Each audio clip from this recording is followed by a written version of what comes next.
In the vast silence of space, a lone human envoy ship approached the boundary of the alien territory, marked by the glowing gas clouds of the Orion Nebula. The mood aboard the ship was somber, for the crew carried a message of dire importance, one that could herald either peace or war.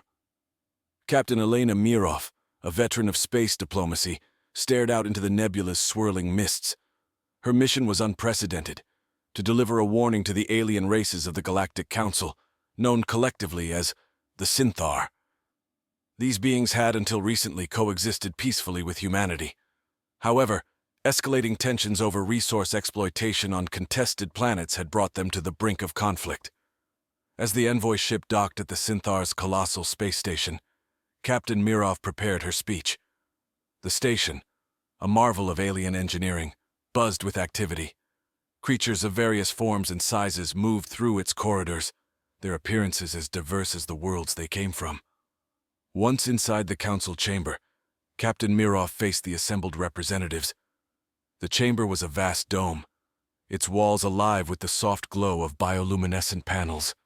The air was thick with a mixture of anticipation and apprehension.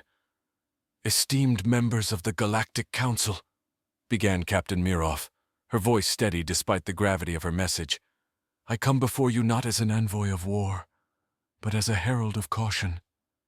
Humanity has long cherished its peaceful relations with your worlds. Yet recent actions by some within the Synthar have forced us to deliver a stark warning."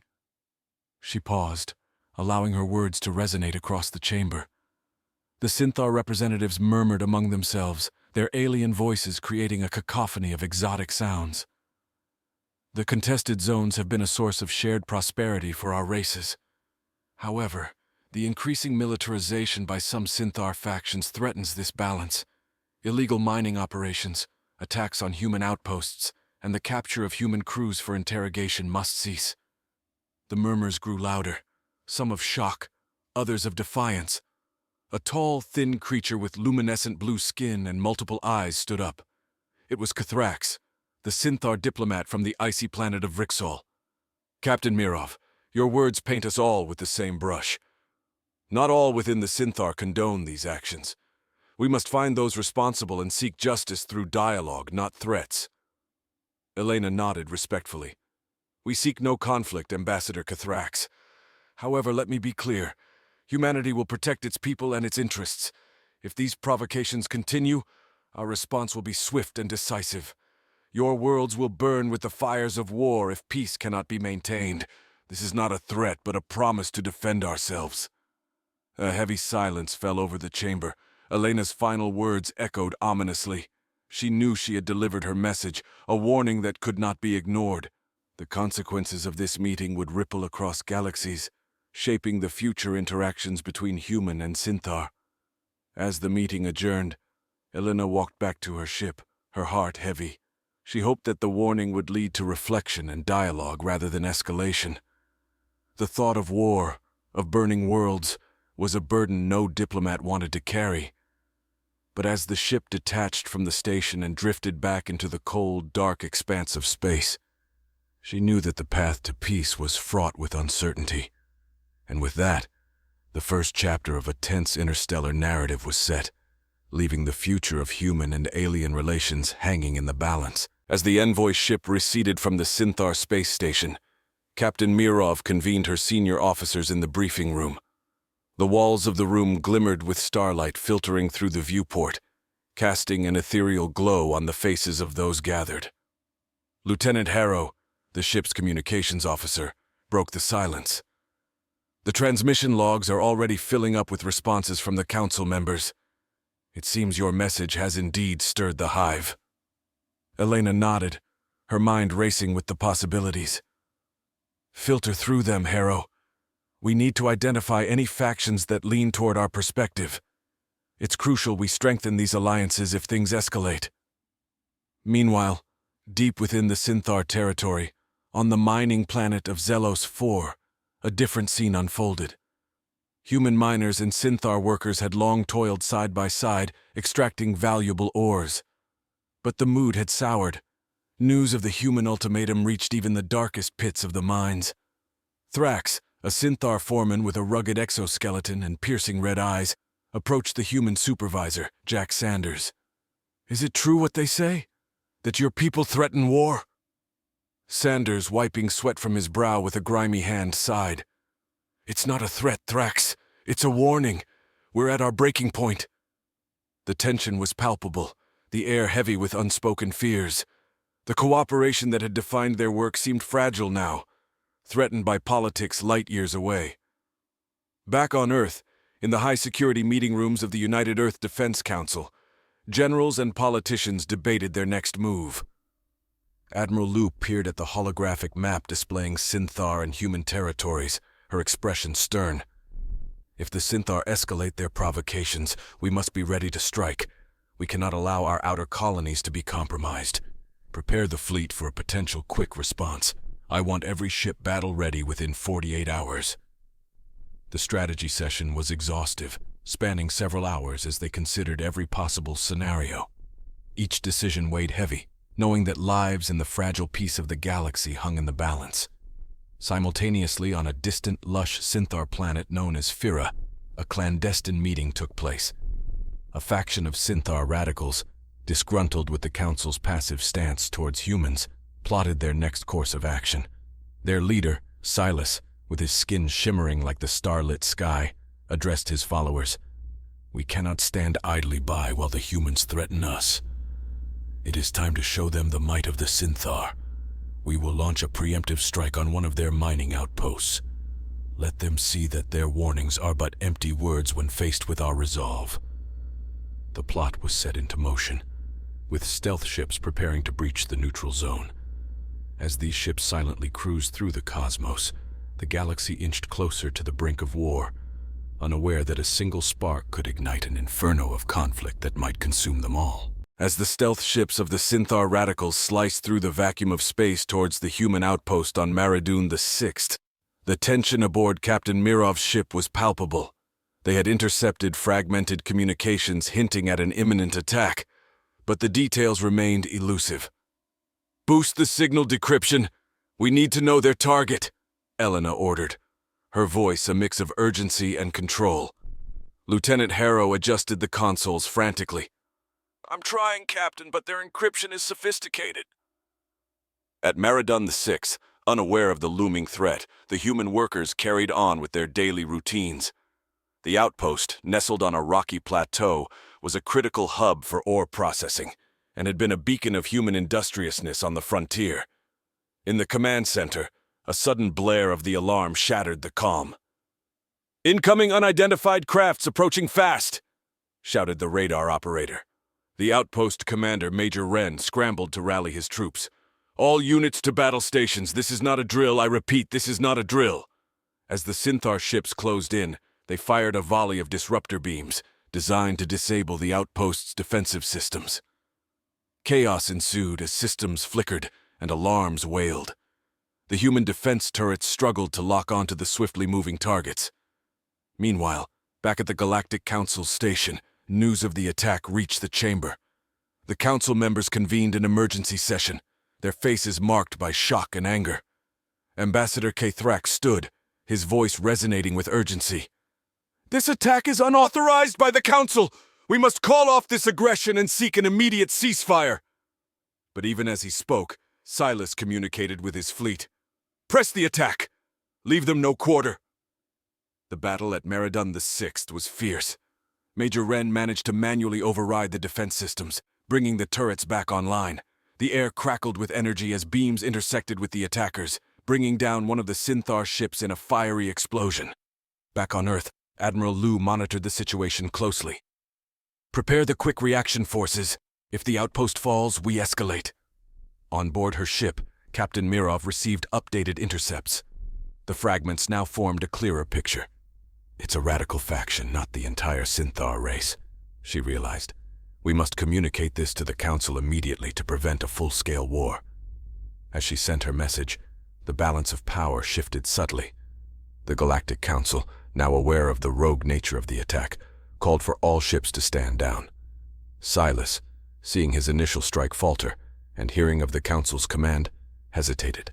His mission compromised by the unexpected resilience of the human defenders and the disapproval of his own people, he faced a critical decision. On Meridon VI, Major Wren's forces continued their fierce defense, repelling the attackers, but at a high cost. The outpost was severely damaged, and many lives were lost. As the first light of dawn broke over the horizon of Meridon VI, the remaining Synthar ships retreated, leaving behind a scene of devastation, but also a glimmer of hope. The conflict had been contained, narrowly avoiding the escalation to full-scale war for now. The aftermath of the skirmish at Meridon VI left both humans and Synthar reeling. On board her ship, Captain Mirov convened a tactical debriefing with her crew and a few Galactic Council liaisons who had been rushed over to mediate the escalating crisis. "Clearly we are dealing with a rogue element," Mirov stated, her eyes scanning the room for reactions. "Our priority must be to prevent this fracture from widening into a chasm that engulfs all of us." Ambassador Cathrax, participating via hologram, nodded in agreement. "The Council appreciates your restraint, Captain Mirov. We must now focus on isolating these radicals before their actions provoke a war no one wants." Meanwhile, Silas and his remaining fleet regrouped in the shadow of an asteroid field. The damage to his ships was more severe than anticipated, and the loss of life weighed heavily on him. His initial confidence was shaken, not just by the failed attack but also by the unexpected unity it forged between some Synthar factions and humans. "This is not the end," he addressed his crew, his voice echoing through the hulls of their ships. "We will regroup and continue our fight until our objectives are met." Back on Earth, Admiral Luce sat in a secure war room, surrounded by screens displaying various outposts and fleet movements. Her focus was on preemptive strategies.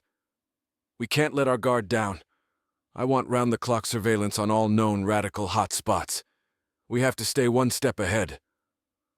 At the same time, diplomatic efforts intensified. The Galactic Council called for a summit, inviting leaders from both human and Synthar governments to discuss the burgeoning crisis. The summit was to be held on Neutral Station Alpha, a space station in a jurisdiction-free zone known for its impartiality. Elena prepared to attend the summit, aware that the stakes were higher than ever. "This will be about more than just diplomacy," she briefed her senior staff. "It's about demonstrating resolve and readiness to protect our interests, while still being open to peaceful resolutions." On Neutral Station Alpha, the atmosphere was tense. Delegates from various worlds arrived, each with their own perspectives and grievances. Security was tight, with patrols of both human and Synthar security forces. As the summit commenced, Elena took her seat, her gaze steady. Across from her sat representatives of the Synthar, including some who openly sympathized with the radicals. The room was a microcosm of the galaxy's current divisions. The initial discussions were cautious, with each side testing the waters.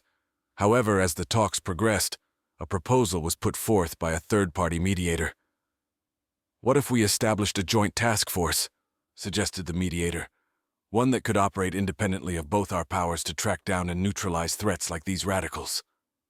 The idea was met with mixed reactions, but as the hours turned into days, consensus slowly began to build. The thought of a joint task force, unprecedented in its scope, offered a concrete way to bridge divides and tackle the immediate threat collectively. As the summit drew to a close, agreements were drafted and handshakes exchanged, but the true test was yet to come. The joint task force would be a first step, a real measure of the commitment of both humans and Synthar to move beyond mere words toward actionable, unified efforts against a common enemy. As the delegates dispersed from Neutral Station Alpha, the newly established Joint Task Force began its operations. Captain Mirov was appointed as one of the co-leaders, alongside a Synthar commander named Thalek, whose tactical acumen and diplomatic skills were respected even among his people's more radical elements. Their first order of business was to establish a command center that would serve as the nerve center for their operations. Located on a mid-sized asteroid equipped with advanced surveillance and defensive technologies, it symbolized a new era of cooperation.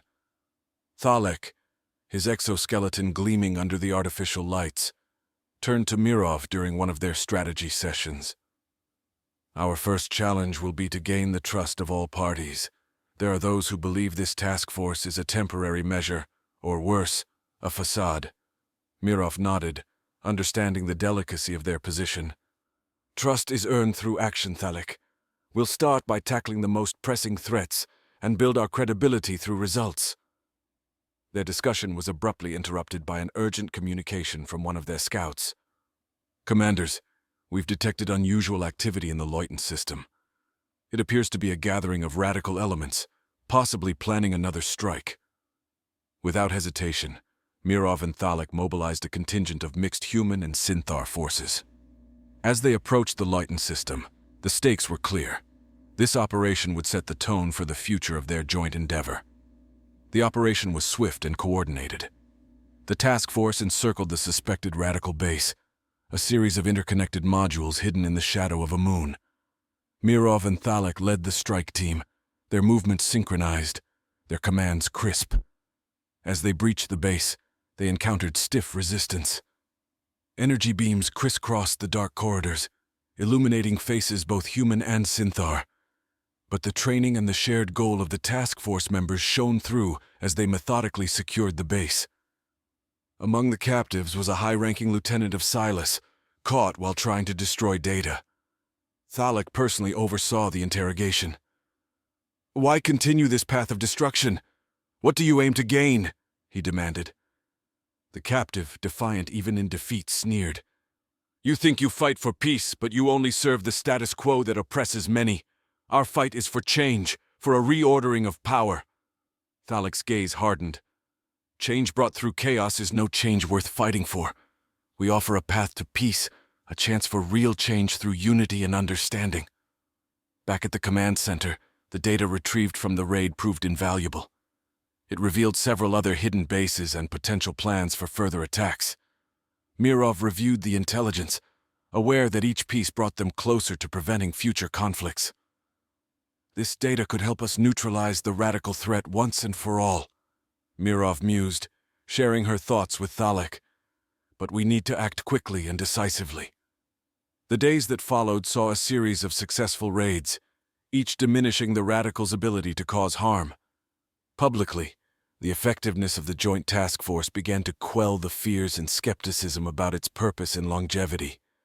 As Mirov and Thalik reported their successes back to the Galactic Council and the Earth Defense Council, it became clear that their efforts were not just a temporary alliance, but a potential blueprint for a new form of interstellar governance. However, the true challenge remained in maintaining this fragile unity, as the galaxy watched and waited to see if this new force could indeed herald a lasting peace. The galaxy, once teetering on the brink of war, now watched as the Joint Task Force solidified its position as a beacon of cooperation and peace. However, the real test was yet to come. Captain Mirov and Commander Thalik were aware that the success of their operations had not only quelled immediate threats, but had also stirred deeper currents among both human and Synthar communities. In the underbelly of a bustling spaceport on the neutral planet of Varus Prime, a clandestine meeting was underway. The room was filled with influential leaders from various factions, some of whom had been outspoken critics of the task force. They discussed the broader implications of human-Synthar cooperation, debating strategies and potential policies to ensure that the newfound balance of power remained favorable to their interests. Mirov and Thalik, informed of this meeting, decided to address these leaders directly, a bold move that could either solidify the task force's legitimacy or expose its vulnerabilities. They arrived unannounced, their presence causing a stir among the attendees. "We understand your concerns," Thalik began, his voice steady. "This task force was not established as a means of control by one species over another, but as a step towards a shared future." Mirov continued, "We've seen the results. Together, we've averted crises that could have escalated into full-scale wars. Our aim is not just to react to threats, but to build a framework where dialogue precedes conflict." Their words sparked intense discussions among the gathered leaders. Some expressed skepticism, others tentative support. The meeting stretched into hours, with negotiations and speeches that delved into the nuances of interstellar politics and diplomacy. Meanwhile, on the fringes of the galaxy, Silas, having escaped the earlier crackdowns, watched these developments with a growing sense of urgency. He understood that the continued success of the task force could ultimately undermine his radical agenda. Gathering his remaining loyalists, he planned one final desperate strike against a major diplomatic summit scheduled on Neutral Station Alpha, aiming to shatter the fragile peace. Forewarned by intelligence operatives, Mirov and Thalek prepared for the confrontation. They bolstered security at the summit, deploying both human and Synthar elite forces in strategic positions throughout Neutral Station Alpha. As the summit commenced, Silas's forces launched their attack, swift and ferocious. However, the preparedness of the task force turned the tide. Battle-hardened troops countered the assault, and within hours Silas was captured, his forces decimated. The capture of Silas marked a turning point. Broadcasted across the galaxy, it served as a potent symbol of the task force's effectiveness and the futility of continuing a path of violence. The summit concluded with a historic agreement, endorsing the expansion of the Joint Task Force and the establishment of a permanent interstellar peacekeeping body. As Mirov and Thalek stood together at the summit's closing ceremony, they reflected on the journey that had brought them here. "We've shown that unity doesn't erase our differences," Mirov said to the assembly. "It allows us to face them together." Thalek nodded in agreement, his thoughts on the long road ahead. "Today we celebrate not just the thwarting of a crisis, but the birth of a new era. An era where peace is maintained not by the might of arms, but by the strength of our shared commitment." The galaxy, once divided by fears and prejudices, now looked towards a future where such divisions could be bridged. The task force had not only neutralized immediate threats, but had laid the groundwork for enduring peace, proving that even in the vast and often cold reaches of space, unity and understanding could indeed prevail.